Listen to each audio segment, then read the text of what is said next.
नमस्कार अंगणवाडी ताईंनो. ई आकार यांनी व्हिडिओ पाहून चाचणी द्या आणि प्रमाणपत्र मिळवा ही नवीन प्रश्नमंजुषा सुरू केली आहे. तर ती पाहूया आपण. खूप सुंदर आहे, मी सोडवलेली आहे. तर असं गेम खेळल्यासारखं आपल्याला वाटतं आणि ही जी चाचणी आपण देणार आहोत प्रश्नांची, त्याच्यामुळे आपल्या ज्ञानामध्ये खरंच खूप भर पडणार आहे. चला मग प्रश्नमंजुषा सुरू करूया. इथे जी लिंक आहे त्या लिंकवर मी क्लिक करते. ही लिंक मी तुम्हाला डिस्क्रिप्शनमध्ये देईन. तुम्ही ती त्यातून क्लिक करून तुम्हीसुद्धा ही प्रश्नमंजुषा सोडवू शकता. चाचणी आहे आणि आपल्याला जर सर्टिफिकेट हवं असेल तर आपल्याला ते मिळून जाईल. चला मग बघूया. आता चाचणी सुरू करण्यासाठी येथे क्लिक करा. तर हे जे दिसतंय तिथे आपल्याला क्लिक करायचं आहे.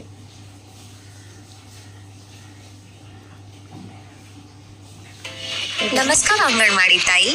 आजच्या चाचणीचं नाव आहे एकत्र खेळूया आणि शिकूया. सामाजिक विकास म्हणजे तुम्हाला काय वाटते? वाचन आणि मोजणी शिकणे, इतरांमध्ये मिसळणे आणि नातेसंबंध निर्माण करणे, शरीर मजबूत बनवणे. हे प्रश्न देणार आहेत आणि इथे आपल्याला प्रश्न विचारणार आहेत आणि इथे आपल्याला ऑप्शन देत आहेत. ऑप्शनवरती आपल्याला क्लिक करायचं आहे. तर मी माझं पहिलं ऑप्शन क्लिक करते. अगदी बरोबर. चला पुढचा प्रश्न पाहूया. मुलांचा सामाजिक विकास कसा वाढवता येईल?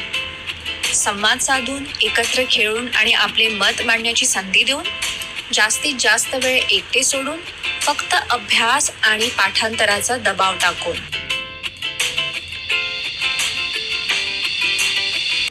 क्लिक करते. खूप छान. योग्य उत्तर. चला पुढचा प्रश्न पाहूया. मुले सामाजिक वर्तन कसे शिकतात?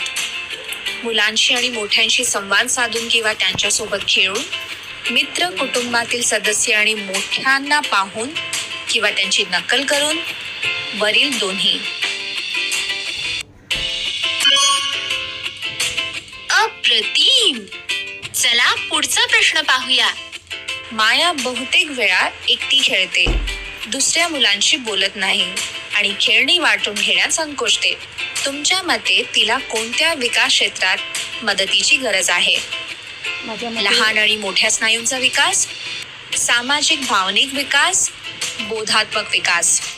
माझ्या मते सामाजिक भावनिक विकास. मी तिथे क्लिक करते. अगदी बरोबर. चला पुढचा प्रश्न पाहूया. शिक्षक, घर आणि डॉक्टर पेशंट यांसारखे नाट्यमय खेळ मुलांना कोणत्या विकासात मदत करतात?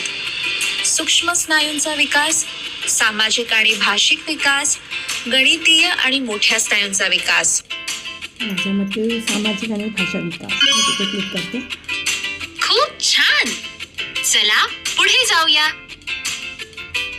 ते बघा, इथे आपण जे प्रश्नाची उत्तरं दिलेली आहेत ती आपली किती बरोबर आहे ते त्यांनी इथे टिकमार्क केलेली आहे. त्यानंतर हे जे ग्रीनचं चिन्ह आहे हे बघा, इथे आपल्याला क्लिक करायचं आहे. आता इथे क्लिक केल्याच्यानंतर आपल्यासमोर हा पेज आपण ओपन झालेला आहे. इथे माझं नाव, माझा मोबाईल नंबर आणि मी किती प्रश्नांची बरोबर उत्तर दिले ते इथे लिहून दिलेलं आहे. त्यानंतर इथे जर मला प्रमाणपत्र हवं असेल तर मला इथे क्लिक करायचं आहे. बघा, इथे माझं प्रमाणपत्र आलेलं आहे. आता आपल्याला प्रमाणपत्र जर डाउनलोड करायचं असेल तर हे जे दिसते इथे आपण क्लिक करून आपण आपलं प्रमाणपत्र मिळवू शकतो. आहे की नाही सोपं? खूप सुंदर असं ही चाचणी. तुम्ही पण ही चाचणी नक्की सोडवा आणि स्वतःचं हक्काचं प्रमाणपत्र मिळवा. धन्यवाद.